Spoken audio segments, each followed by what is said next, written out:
Tell me about where you grew up and what your parents did. I grew up 313 Registry Park, Mason City, Iowa, in a trailer park on the west side of town. My dad was a factory worker. I worked at a place called Minnesota Rubber. My mom was a daycare teacher at Charlie Brown Daycare in Mason City. And the only reason she was a daycare teacher was because that's the only way we could afford life. Well, afford daycare, afford life, really.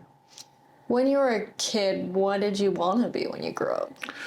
It's funny, I always wanted to be like my dad. And so I always would wear his Air Force, he was an Air Force veteran. I'd always wear his Air Force jacket around the house, wanted to do that. He gave me military green, the little green army men, little C-130 plane, all of that. I wanted to be a pilot for a very long time. And I knew to get to that, it was like, my dad was like, you got to go through schooling. You got to be in the Naval Academy. You got to do all this stuff to get there. So yeah, that's what I always wanted to do, but I never really knew if I'd be able to get there. Did you ever think you'd run for office? Hell no. I never thought in a million years that I would be, had this opportunity. People like me don't do this. People like me don't have these chances. You don't have money, you don't have a chance. So I always just thought, I'll probably work in a factory. I'll probably, if I'm lucky, find a good woman that has a good paying job and be able to have a good life. And I realized really quick, the path to get there, the path that you have to take is not the path that I was on or would be able to get there. So I found my own, You ended up choosing to serve your country. Tell me about that decision. Yeah, so sophomore year in high school, I remember we did a benchmark and we had to do this speech about what we're going to do when we grew up or when we graduated. And I had to make it up because I didn't know anything. I was like, there's no way that I can go to North Iowa Area Community College, which is in Mason City. I never knew I could do that. I had no idea what I could do because my family didn't have money. We just didn't. I knew it was impossible. And so I started to freak out a little bit, really. And then I met the Marine Corps recruiter because one of my friends was talking about it. And he said, you should come check this guy out. And they gave me, they put these little blocks on the table and said, if you were joining the military, what would be the reason you'd want to join? And it was adventure, it was see the world, it was, better paying job, all these different things. And mine was get out of Mason City, see the world, experience life. I wanted to see more and do more because I knew Mason City was a great town, a great place, but I knew it wasn't, not say for me, it was just someplace where I didn't feel like I had chances. And if I could do something else, I could have chances. And then doing that, it was first of all, you had 9/11 that happened. So it was this is a chance to be something bigger than myself. I had played sports, been on teams, but it was something where I could do something that meant something more and was bigger and had a bigger cause. And for me, it was everything pointed, that's a way to do it. Follow this. And I told you, I always followed my dad and wanted to wear his stuff. And it was this is my chance to be me and prove who I was. And when I talked to my dad about it, actually, I said, I'm thinking about doing this. He's like, Marine Corps is the hardest. He's like, Army's not that bad. He goes, Navy, you'll be gone all the time. And Air Force, he said, you'll fold close. So he told, because he was in the Air Force. And I said, okay. He's like, I want to do the hardest thing I can and prove it that I can do it. So I signed up for the Marine Corps. And did you think, risking your life for your country is kind of, I don't know, maybe a lot to ask for a working class kid to even have a shot at a better life than your parents? Yeah, you don't realize, when I was graduating high school and the Iraq War kicked off in March of 2003, I think it was, I graduated in May of 2003. All my friends were like, oh, you're going to go to war, ha, ha, ha. And I was like, well, no, last time we were in Iraq, it was 2 weeks, 3 weeks, and we were done. And we're not going to be there that long. It'll be over before I'm done. I'll go to boot camp. I won't have to worry about it. And I spent 3 times there, and then, going there, it was the scariest thing in my life. The most terrifying, 19-year-old kid on a bus in Kuwait, and they're told you don't look out the windows, and you're like, why? And then it just progressively gets worse. And it's hard to talk about, it's hard to think about, but it is what it is. And at the end of the day, am I glad that I did what I did and served the military? Yes. Does it suck that I went to Iraq? Yes. But at the same time, I feel like it prepared me to not have normal fears that other people have. And maybe that's also why it prepared me for what I'm doing now is I'm not scared to talk to you, talk to anybody, have these conversations, do what I need to do, because nothing is as worse as growing up the way I grew up or going to war. Yeah, I think that maybe sets you apart from other people Yeah. running for Senate across the country or serving in the Senate right now. A lot of them didn't grow up with a working class background. It feels like that's almost by design. So, talk about what sort of opportunities serving gave you to prepare you for this as well. You've done some public service here in Knoxville.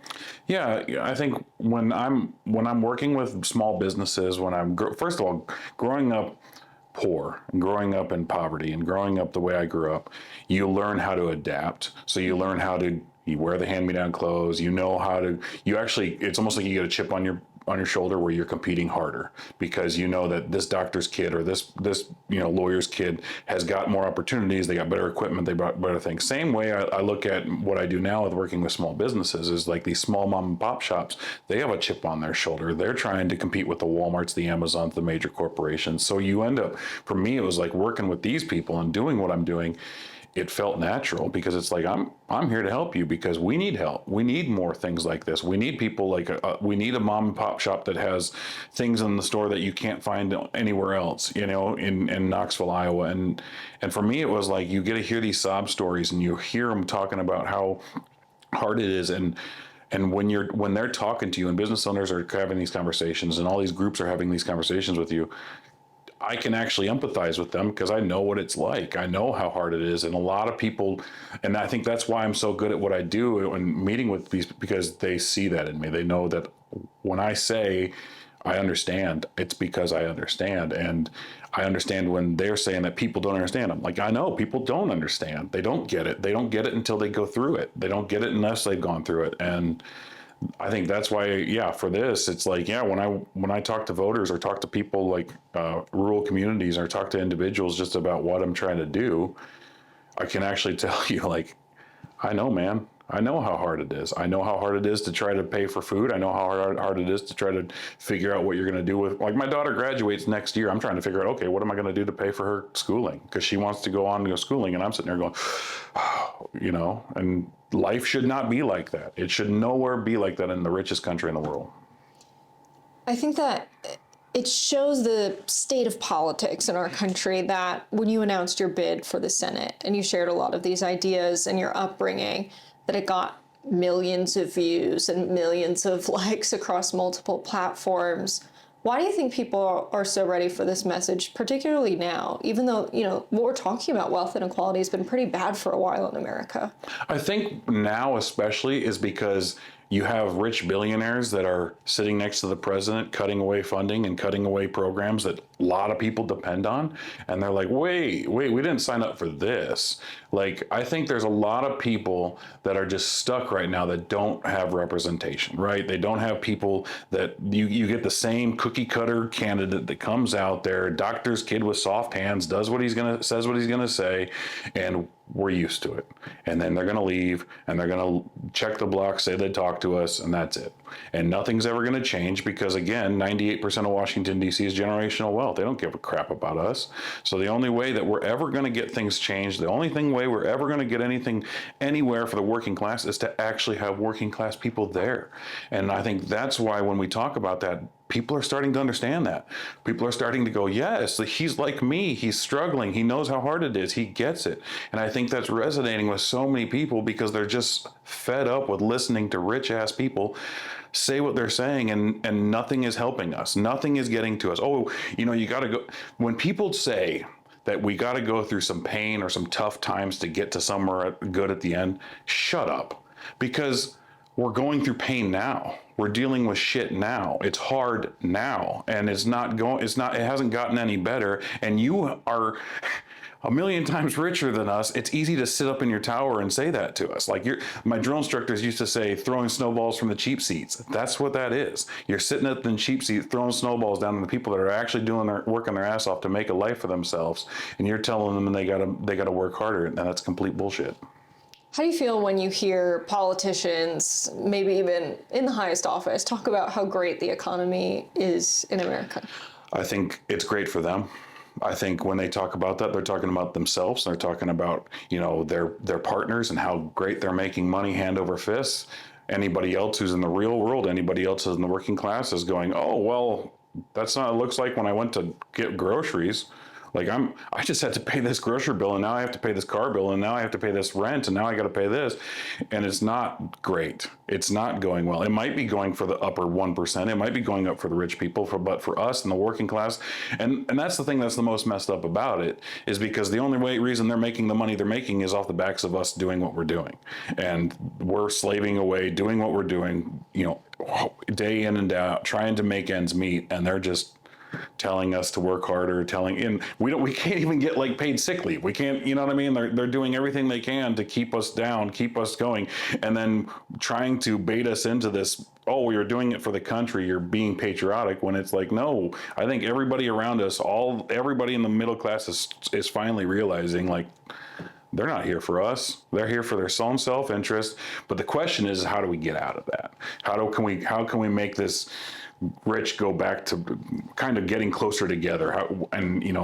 raising wages, lowering cost of healthcare, lowering cost of childcare, which is outrageous, trying to make life better now. Those are the ways I think we need to start, and then continuously closing that gap. It's going to be a work in progress, but we got to do something now. Why do you think so many politicians, especially politicians coming out of Iowa, have not represented these ideas? Because they're not us. I hate to say it like that, and I give a little shout out to Kendrick on that, but they're not like us. Like, they didn't grow up they didn't grow up poor. They didn't grow up in, syrup sandwiches or whatever he says. They didn't grow up like that. Like in Iowa, the people that are coming and talking to us, the reason they're able to run is because they have the money to back it. They have people that they know and the connections they know based on their family, based on generational wealth or whatever it is, that got them to there. Now, there are some people that come out of there and have had a chance, but it's a lot harder. And so, I think that when it comes to it, we have to do something different.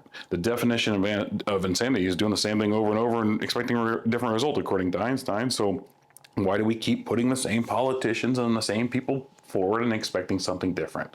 And yeah, it's just, they have always continuously done this, overlooked rural Iowa, overlooked the working class, kind of looked at like we got them checked in our box because we're the working class party. But you got to actually talk to people. You actually have to conversations with people. You have to listen to people. Dr. Bob Leonard, my closest friend, said, shut up and listen. And that's what you got to do. And that's what I'm trying to do. And I think if we can do that, and we have these conversations, these tough, emotional conversations, and understand what people are going through, we can actually figure out the policies and the laws and the things that we need to change to make life better now. And that's where it all begins. What would you say to the media pundits who call this way of looking at the economy, wanting to raise wages and protect workers, as some crazy radical lefty idea? I think it's funny that I've already been called a radical Democrat, because when have you ever seen a family man, a veteran, someone who serves their country, serves their community, does everything that you're told is good to do, considered radical? I'm a normal human being. I'm a normal working class person. I'm a veteran. I worked my ass off for this country. I fought for this country, and I'm radical because I want a better life. It's insane to consider that I'm radical. Like, to me, I'm not radical. Maybe I'm revolutionary is a better term for that. I'm tired of what we're going through. I'm tired of dealing with the shit we're dealing with. And if you don't like how we're talking, you don't like how we're being, you made us this way. You're the ones who beat us down and treated us like garbage for so long, like we didn't matter for so long. It's about time we stepped up and stepped forward. And that's what you're seeing. And so anybody who calls me radical is just somebody who's trying to get clicks, attention, doesn't understand what radical is, doesn't understand what real life is. And so, yeah, we can kind of have a conversation about that in another time. But when I think about it, I think of, well, if that's how you feel, in the military, would always tell you, let's meet you at the tree line. We'll figure out what radical is. Do you think it's radical to say or expect Americans to live off of $7.25 an hour? I think it's insane. Yeah. I think it's, I think it's crazy. And the fact that it hasn't changed in however many years or decades or whatever, just goes to show you how greedy these people are, that they can't even, like even 10 cents, 20 cents, like even that going up, like it's way behind. And we're sitting here trying to talk about it, and they have their talking points about why it would make costs go up or why it would cause more problems. At the end of the day, CEOs make 330% more than their workers. So there's the answer. If you a little bit of greed, take away a little bit of that greed, we could go a long way, and it could help out a lot of people. And that's the problem: is the billionaires, the corporations that make these monies off those workers don't want to give them their fair shake. They don't want to give them their fair piece of the pie. And so the only way you can do that is to stand up and vote people out, fight for your rights, stand up and talk about it. And that's what we're trying to do. You know, we got to shine a light on it to get people to understand how far the gap actually is. Let's talk about your decision to run. A lot of people are considering leaving the country because of the state of it. People are buying all of these like prepping kits and trying to go off the grid. It seems like the state of the country is making people give up. And you've decided to fight. And that takes a deep love of your country. Is that a hard decision to see the country go in this direction and really decide, you know, I have to dedicate my life to fighting for it? It's been hard. I'll even tell you that my own wife has been like, how much does it cost to live in Canada? Has asked me those questions. Because it's been like every day we wake up, it's another thing you're seeing on TV or social media where you're just, what the hell is going on? Like, what are we doing? It seems like there's no common sense anymore. And that's one thing that it seems like both parties or both agendas are trying to say common sense is this, they're getting you confused. At the end of the day, everybody knows what common sense is and understands that what is going on right now is not common, is not natural, is not real. And it's scary. But at the same time, like you said, like, sitting in that bus in Kuwait, being told not to look out the window, waiting 4 days to fly into Iraq because my airfield that I was going to land on was getting mortared every single day. First day I get to Iraq, go to the internet building to say hello to my family, and I get an attack and lights go out, and the guy next to me, we all hit the deck, the guy next to me starts praying. You understand really quick the things that you're worried about in life don't matter as much as your actual life. And so for me, it's like, this isn't going to kill me. This is just something you got to stand up when it's time to stand up, and you got to fight for what you believe in. And I love America. I always have. I've been one of the biggest patriots I think ever. Like, I've always been that way. I signed up my mom called me the All-American kid because I played baseball. I played sports. I went to the Marine Corps. I've always fought for everything. Fighting for people has been what I've always done. And it's like, what better time than now, especially with the chaos, to show people like there is people that actually truly care about you. There are people that are willing to fight for you. There are people that are willing to stand up and do things for you. I couldn't show you that from afar when I'm in a desert in Iraq, but I can show you now. And so now I can stand here in front of a camera. I can talk to people like you. I can have conversations with people and understand, like, listen, I'm here. I'm willing to listen. I'm willing to fight. And I don't give a shit what they say on any of these news or agencies. At the end of the day, I'm not here for them. I'm here to represent the working class. I'm here to represent Iowans. I'm here to fight for Iowans, and that's what I want to do.